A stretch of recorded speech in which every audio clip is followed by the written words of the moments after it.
my name is Eden Gomez, and today what I want to be talking about is the difference, not the difference, sorry, why it's actually better from buying a car from the actual street or buying a car from the dealership.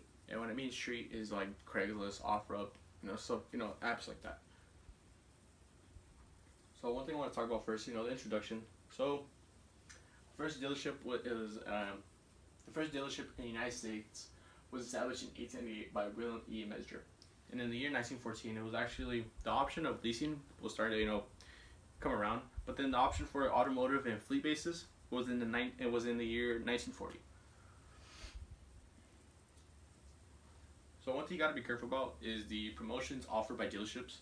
They'll say certain words, they'll say certain little things to make you, be like, oh, you know what, that sounds good, that's a really good deal. Let's get on it ASAP. So one of the things that they love to do is, according to AAA or Accurate Auto Advice, one thing they like to do is a little promotion of no payments for blank months. So they'll do this, just to say, just to get the reader or a future buyer, attention. On top of that is just when you hear like a really good promotion like that, let's say 12 months, and you're looking for, let's say, a car that's year 2016. They give you this car, and they're like, our promotion's going on is actually, if you actually get the car right now, you get let's say 6 months or 12 months or a year, it doesn't matter. You get this much amount of time, and you don't pay anything. All you gotta pay is just insurance, and then just insurance. Sorry. That's where they get you, because then you end up paying more than what the car is originally worth. Another thing I want to talk about, or add on to that, is according to interest.com, when you're going to a dealership, you want to make sure that you don't actually say how much you can afford, like the monthly payment, sorry. You don't want to say how much monthly payments you can actually do, because that right there, it gives them a little estimate of, we can see how much you're doing for a 60 or 72 month loan. So another thing is, since they have that in mind of how much you're able to pay per month, they'll automatically know, we're going to put this person in a 60 to 72 month loan.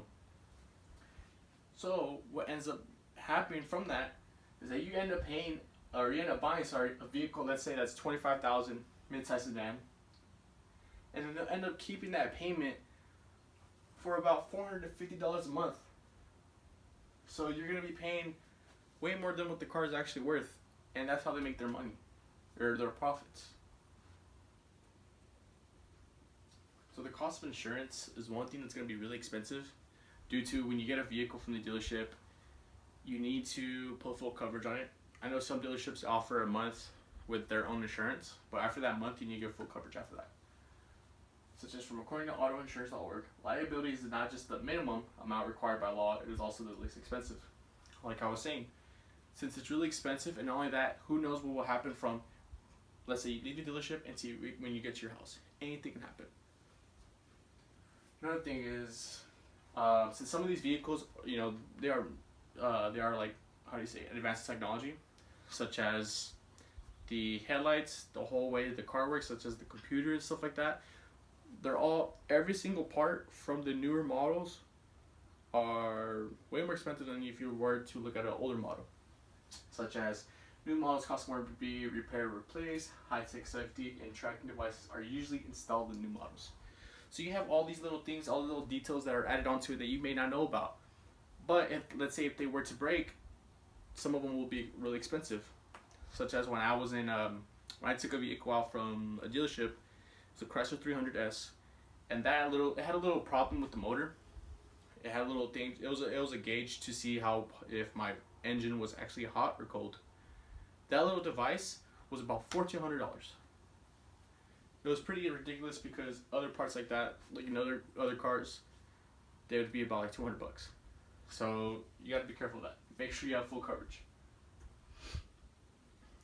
And one thing I also want to piggyback on is that why it's actually cheaper to buy a car from the actual street or from like apps like OfferUp, Craigslist, Let's Go, and etc., than going to a dealership and buying one. So according to New York Daily News, it's actually cheaper, and on top of that, you'll be saving yeah, you'd be saving about $13,500. So you'd be spending way more less than that if you were to choose an average used car than an average used car from the dealership, or average new car. Sorry. I don't know about you, but that sounds really good. Saving that much money, 13,000, or let's say you don't even save 13,000. Let's say you save like 8,000 or 9,000. You're still saving a good amount of money that can be used to other expenses. Another thing I want to talk about is, according to Wisebird.com, to put it simply, if you buy a brand new car without a down payment, or if your monthly loan payment isn't high enough to compensate for depreciation, you could end up owing more than the vehicle's worth. Just like I was saying, with the vehicles get you, or what dealerships get you with the whole monthly payments and stuff like that. They'll go from the actual sales price, and since you're gonna finance the vehicle, they're gonna add on another more. For me, for instance, with that Chrysler, it was selling for about 13 or 12,000. Yeah, 13, 12,000, and then with the license and stuff like that, and the fees ended up being about 16,000. On top of that, they added the finance, and I was getting a loan for about 16,000. So in total, I was paying about 32,000. It was well more over than what the car's actually worth. So that's how they're making their money off of me. So in conclusion, one thing I just want you guys to just know about is just be aware of what you're getting yourself into when you're signing into cars like that. Dealerships, because you will be paying way more than what you would be paying if you were to buy a used car. You don't have payments when you're getting a used car. 2, the cost of insurance won't be as much because A, you can put liability you want. You don't need a full coverage on it.